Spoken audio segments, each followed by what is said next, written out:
Good morning, नमस्कार।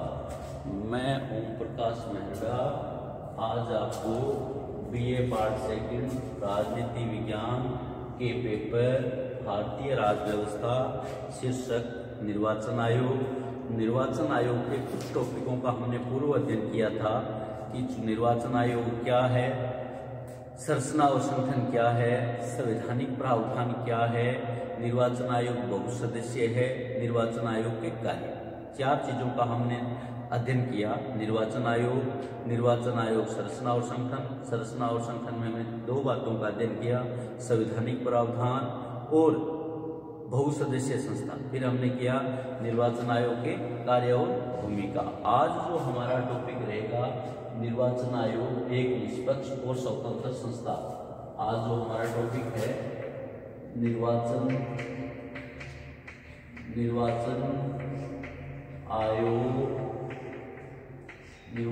आयोग एक निष्पक्ष और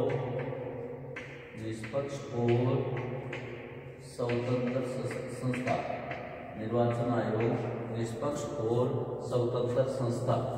हम बात करते हैं निर्वाचन आयोग निष्पक्ष और स्वतंत्र संस्था या फिर निर्वाचन आयोग की स्वतंत्रता के लिए संवैधानिक प्रावधान। भारत में निर्वाचन आयोग एक स्वतंत्र संवैधानिक संस्था है। संविधान इस बात को सुनिश्चित करता है कि वह उच्चतम न्यायालय और उच्च न्यायालयों की भांति कार्यपालिका और व्यवस्थापिका के बिना किसी हस्तक्षेप के स्वतंत्र और निष्पक्ष रूप से अपने कार्यों का संपादन कर सके। इसकी स्वतंत्रता बनाए रखने की दृष्टि से कुछ प्रावधान किए गए हैं संविधान के अनुच्छेद 324 से 329 में। वो क्या प्रावधान किए गए हैं? नंबर 1 आता है संवैधानिक संस्था। नंबर 1 हमारा आता है संवैधानिक संस्था।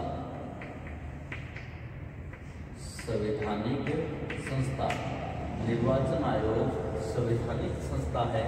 निर्वाचन आयोग का जो गठन है वो संविधान के अनुसार किया गया है, न कि कार्यपालिका और संसद द्वारा। अगर कार्यपालिका और संसद द्वारा नहीं किया गया है और संविधान द्वारा किया गया है तो निर्वाचन आयोग संवैधानिक संस्था है और उसकी स्वतंत्रता और निष्पक्षता बनी रहेगी। दूसरा है मुख्य चुनाव आयुक्त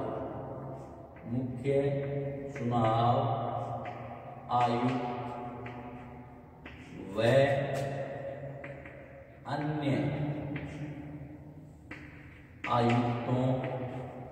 अन्य आयुक्तों की नियुक्ति राष्ट्रपति द्वारा। सबसे बड़ी बात, इनकी नियुक्ति राष्ट्रपति द्वारा की जाती है, न कि कार्यपालिका और व्यवस्थापिका द्वारा। तो इसलिए इसकी स्वतंत्रता और निष्पक्षता बनी रहती है। तीसरा इनको हटाने की जो प्रकृति है, मुख्य चुनाव आयोग को महाभियोग द्वारा हटाया जा सकता है। महाभियोग द्वारा हटाया जा सकता है। इसको कार्यपालिका व्यवस्थापिका किसी द्वारा नहीं हटाया जा सकता, सिर्फ महाभियोग द्वारा हटाया जा सकता है। इस कारण इसकी मुख्य चुनाव आयोग की जो स्वतंत्रता और निष्पक्षता बनी रहती है। चौथा है मुख्य चुनाव आयोग का दर्जा है। मुख्य चुनाव आयोग का जो पद है, मुख्य चुनाव आयुक्त का पद सर्वोच्च न्यायालय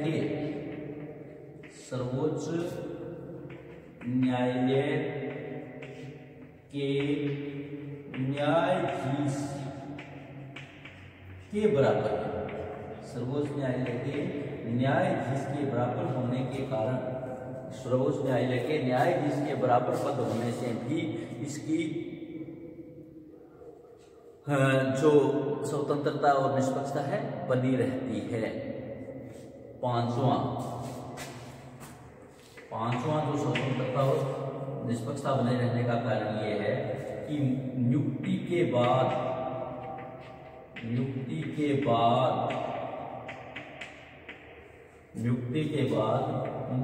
चुनाव आयुक्त की सेवा शर्तों में कमी नहीं की जा सकती। इस कारण इसकी मुख्य चुनाव आयुक्त की निष्पक्षता और स्वतंत्रता बनी रहती है। छठा है मुख्य चुनाव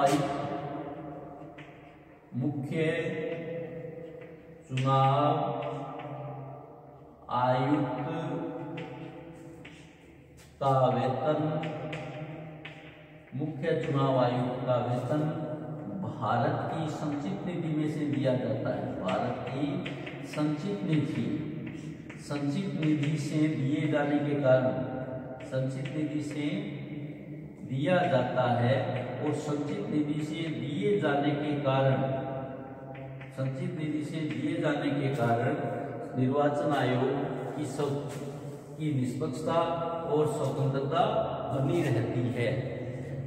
नेक्स्ट जो हमारा 7वां जो कार्य है वो है कि इसकी समय समय पर भारत के आवश्यक कानून द्वारा संशोधन किया जा सकता है अगर निष्पक्षता और स्वतंत्रता में कमी आती है।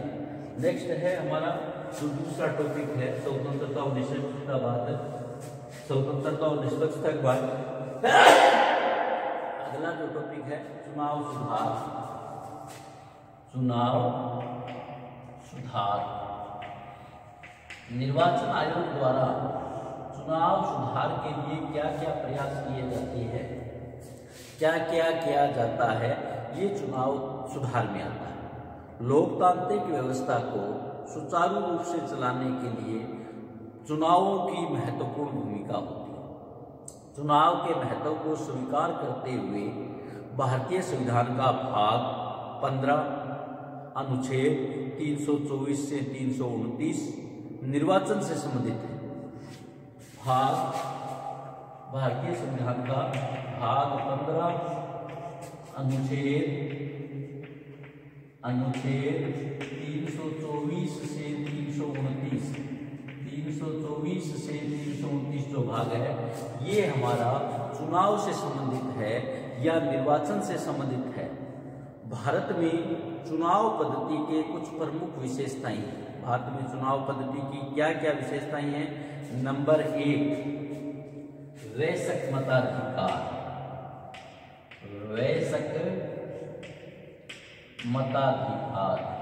भारत में वयस्क मताधिकार पद्धति का अपनाया गया है। प्रत्येक जो नागरिक है जिसकी उम्र 18 वर्ष है वो देश में अपने मताधिकार का प्रयोग कर सकते हैं। यानी हालांकि 1989 से पहले जो मताधिकार की आयु थी वो 21 वर्ष थी और 1989 में 61वें संविधान संशोधन द्वारा मताधिकार की आयु को 21 से घटाकर 18 कर दिया है।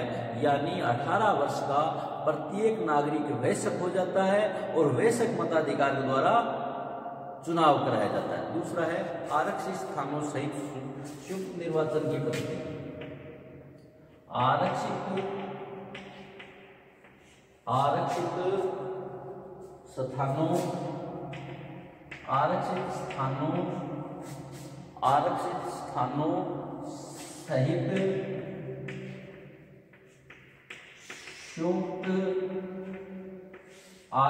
स्थानों सहित संयुक्त निर्वाचन की पद्धति।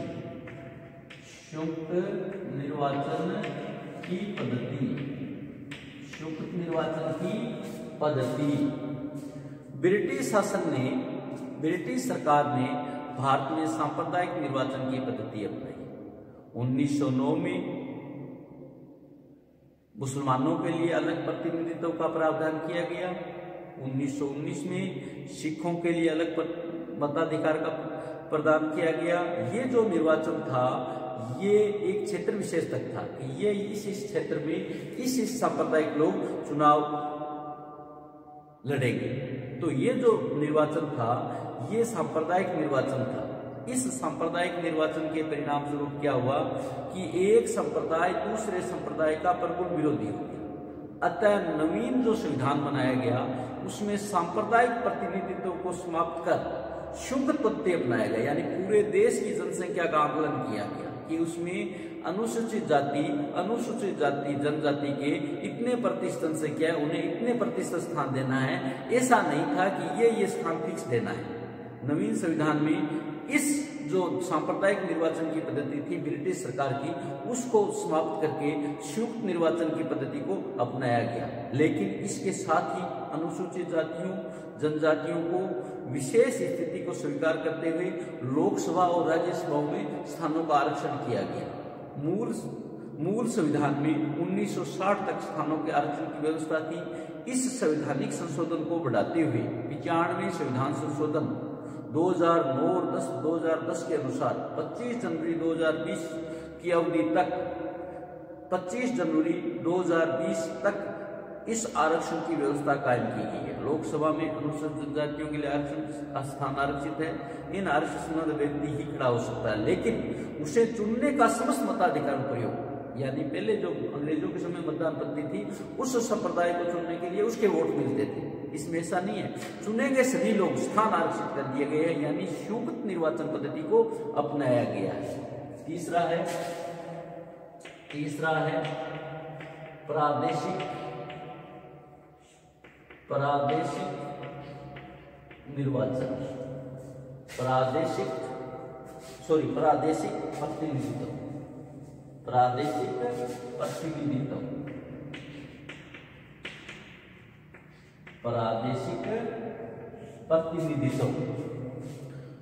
भारत में व्यवसायिक प्रतिनिधित्व की पद्धति को नहीं अपनाया गया है, वरन प्रादेशिक प्रतिनिधित्व को अपनाया गया। जो देश से पहले था कि इस व्यवसाय से इतने लोग होंगे, इस व्यवसाय से इतने लोग होंगे, उस पद्धति के स्थान पर भारत में प्रादेशिक प्रतिनिधित्व के अंतर्गत एक क्षेत्र विशेष के सभी मतदाताओं का प्रतिनिधित्व स्वीकार करता है। नंबर 4 जो सबसे महत्वपूर्ण बात है निष्पक्ष निर्वाचन के लिए, गुप्त मतदान।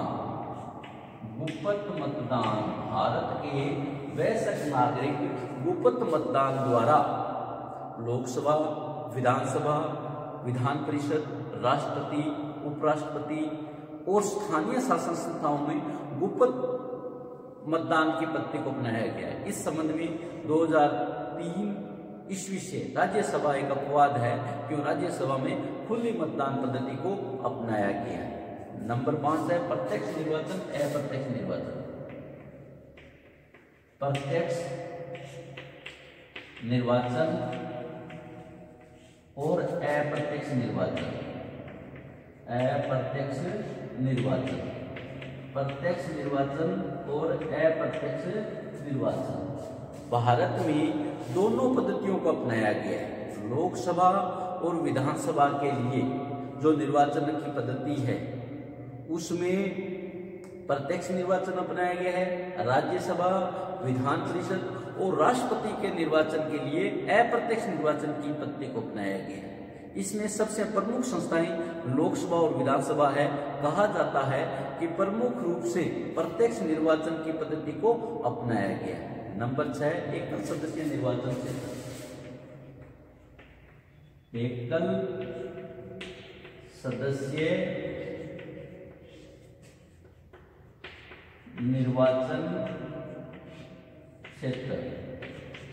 एकल सदस्यीय निर्वाचन क्षेत्र, इसका मतलब यह है प्रथम और द्वितीय लोकसभा चुनाव में लोकसभा और विधानसभा अधिकांश निर्वाचन क्षेत्र में एकल सदस्य थे, लेकिन कुछ स्थानों में द्विसदस्य थे। दूसरे आम चुनाव में 91 लोकसभा निर्वाचन क्षेत्र और 584 विधानसभा क्षेत्र द्विसदनीय थे। काफी बड़ी संख्या में अवैध मतों के कारण द्विसदनीय निर्वाचन क्षेत्र में उत्पन्न स्पष्ट हो जाता था। अतः जनवरी 1961 में द्विसदस्यीय निर्वाचन क्षेत्र का अनुमूलन विधेयक पारित किया गया। अब सभी स्थानों में एकल सदस्यीय निर्वाचन है, एक व्यक्ति को चुनने का निर्वाचन है, एक व्यक्ति अपने मताधिकार का प्रयोग करता है।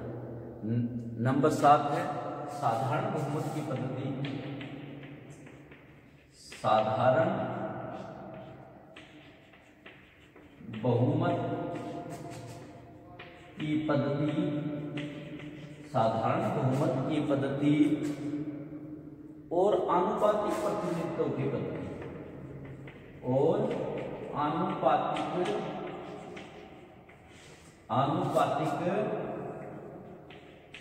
प्रतिनिधित्व की पद्धति। जैसे भारत का निर्वाचन, राष्ट्रपति का निर्वाचन है, वो आनुपातिक प्रतिनिधित्व से होता है, और बाकी सभी चुनाव है वो साधारण बहुमत से। मान लो 100 लोगों ने मताधिकार का प्रयोग किया तो 100 के आधे 50 हो गए, और उसमें मान लो 3 लोग खड़े हो गए तो 3 लोग चुनाव खड़े हो गए, 2 को 30, 2 को 25, जैसा एक को जो ज्यादा आया वो ये साधारण बहुमत पद्धति है। अनुपातिक प्रतिनिधित्व पद्धति वो है जिसे अनुपातिक काउंटिंग करके 50% से ज्यादा मतदान आने चाहिए। भारत के विभिन्न संस्थाओं में चुनाव में दोनों पद्धतियों को अपनाया गया है। लोकसभा तथा राज्य विधानसभा चुनाव में साधारण बहुमत की पद्धति को अपनाया गया है, लेकिन राज्यसभा, विधान परिषद, राष्ट्रपति, उपराष्ट्रपति के निर्वाचन में आनुपातिक प्रतिनिधित्व की एकल संक्रमणीय मत पद्धति को अपनाया गया है। आगे नेक्स्ट है भारत निर्वाचन आयोग के गुण, या भारत में निर्वाचन आयोग के गुण। हम बात करते हैं गुणों। भारत में अभी तक 17 आम चुनाव हो चुके हैं। इन आम चुनावों के आधार पर हमने 8 बार सत्ता का परिवर्तन किया। मत पेटी के आधार पर सत्ता का परिवर्तन, स्वतंत्र और निष्पक्ष चुनाव का परिचय किया। एशिया और अफ्रीका कुछ देशों में यह बात कही जाती है कि शासक दल मत पत्रों के बड़े पैमाने पर हेराफेरी करता है, लेकिन भारत में मत पड़ने के बाद मत पत्रों में हेराफेरी नहीं होती। भारत की चुनाव पद्धति का इतना भारी गुण है कि समस्त दोषों, कुछ गंभीर दोषों के बावजूद मूल रूप से हम इसे श्रेष्ठ पद्धति कहने के लिए बाध्य हैं। इसी प्रकार फिर है इसके दोष, निर्वाचन पद्धति के दोष, अवगुण, हानियां क्या है, ये देखने वाली बात है। दोष में हम बात करते हैं तो इसमें कुछ हमें कमियां नजर आती है, कुछ हमें बातें नजर आती है कि भारतीय जनता चुनाव में आस्था कम रखती है। कालांतर में इसमें कुछ हमें जो कमियां नजर आई, कुछ दोष आए, वो ये था कि राजनीतिक दलों को प्राप्त जन समर्थन और स्थानों के अनुपात में गंभीर अंतर। राजनीतिक दलों को जो प्रतिशत मतदान मिलता है वो बहुत कम मिलता है, और मतदान प्रतिशत भी कम होता है। ये सबसे मुख्य कमी है, इसको दूर करने के प्रयास करने चाहिए। दूसरी जो कमी है, दूसरा जो दोष है, चुनाव में धन की बढ़ती हुई भूमिका। चुनाव में, भारत में जो चुनाव होते हैं उसमें करोड़ों रुपया चुनाव में लगते हैं, जिससे हमें उसमें भ्रष्टाचार की आशंका रहती है। तो इसके लिए इस जो चुनाव में जो ज्यादा पैसा लगता है, इसके लिए चुनाव आयोग द्वारा इस संबंध में कुछ सुझाव दिए गए हैं नियंत्रित करने के लिए कि उनकी आय व्यय की जांच होनी चाहिए, संसद और राज्यसभा के चुनाव एक साथ चुनाव की व्यवस्था होनी चाहिए, चुनाव खर्च का भार पूर्णतः या आंशिक रूप से सरकार को खर्च करना चाहिए। 3 चीजों से चुनावों में बढ़ी हुई धनराशि को हम रोक सकते हैं। फिर चुनाव में क्या है, बाहुबल और हिंसा का प्रयोग हो जाता है, मतपत्रों पर कब्जा हो जाता है, जाली मतदान हो जाता है। इन चीजों को दूर करने के लिए, इन चीजों को प्रयत्न करने के लिए सरकार ने कुछ सुझाव दिए। अर्धसैनिक बल तैनात किए जाते हैं, फोटो युक्त पहचान पत्र जारी किए जाते हैं, इलेक्ट्रॉनिक वोटिंग मशीन द्वारा वोटिंग की जाती है, या अहमियत के तौर पर चुनाव के 1 या 2 समस्त क्षेत्रों में आग्नेय शस्त्रों या हथियारों को ले जाने पर प्रतिबंध, सरकार की बिक्री, शराब की बिक्री पर प्रतिबंध लगा दिया जाता है। इस प्रकार इस बाहुबल को रोकने के प्रयास किए जाते हैं। नंबर 4 है चुनाव में अपराधी तत्वों की उम्मीदवारी या प्रिंट राजनीतिक अपराधीकरण को रोकने के लिए भी सरकार ने सर्वोच्च न्यायालय में चुनाव आयोग ने यह व्यवस्था की कि चुनाव में सभी व्यक्तियों का नामांकन पत्र भरते समय उनकी आपराधिक पृष्ठभूमि, संपत्ति, वित्तीय दायित्व, शैक्षणिक योग्यता, समस्त जानकारियां शपथ पत्र में देनी होगी ताकि आपराधिक भूमि न रहे। 5वां है निर्दलीय उम्मीदवारों की बड़ी संख्या। चुनाव में एक समस्या निर्दलीय उम्मीदवारों की भी रहती है। ये चुनाव की व्यवस्था में कठिनाई पैदा करती है, चुनाव दृश्य में धुंधला भी बना देती है और इस माहौल टाइप चुनाव हो जाता है। इसमें वो अपने निर्दलीय चुनाव छटने के लिए धनराशि प्राप्त करने की आशा रखते हैं।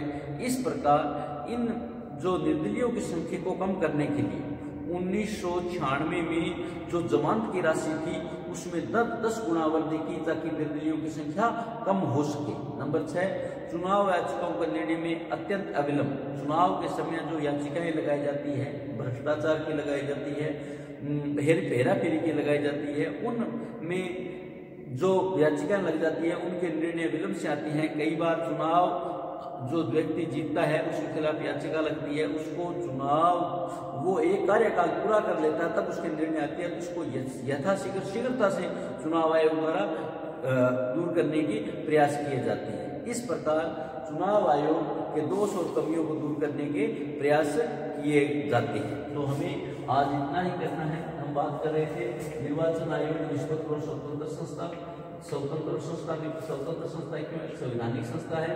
मुख्य चुनाव आयोग और अन्य आयोग की नियुक्ति राष्ट्रपति द्वारा होती है। इनको महाभियोग से हटाया जा सकता है और इनका दर्जा है, इनका पद का दर्जा है वो सर्वोच्च न्यायालय के न्यायाधीश के बराबर होता है। नियुक्ति के बाद सेवा तत्वों में कोई कमी नहीं होती। मुख्य वेतन भारत की संस्कृति से दिया जाता है। चुनाव सुधार के लिए क्या होना चाहिए? वैश्विक मताधिकार, आरक्षित स्थानों पर संयुक्त निर्वाचन पद्धति, प्रादेशिक प्रतिनिधित्व, गुप्त मतदान, प्रत्यक्ष निर्वाचन और अप्रत्यक्ष निर्वाचन। जैसा मैंने बताया लोकसभा और विधानसभा के चुनाव तो प्रत्यक्ष होते हैं, बाकी अप्रत्यक्ष होते हैं। एकल सदस्य निर्वाचन क्षेत्र, सत्ताधारी बहुमत पद्धति, साधारण बहुमत पद्धति और अनुपातिक प्रतिनिधित्व पद्धति, गुण और दोष। इस प्रकार आज हमने इतना अध्ययन किया, बाकी कल करेंगे। इस कोरोना काल में 2 गज की दूरी का प्रयोग करें, मास्क का प्रयोग करें, बचाव ही उपाय है। थैंक यू, धन्यवाद।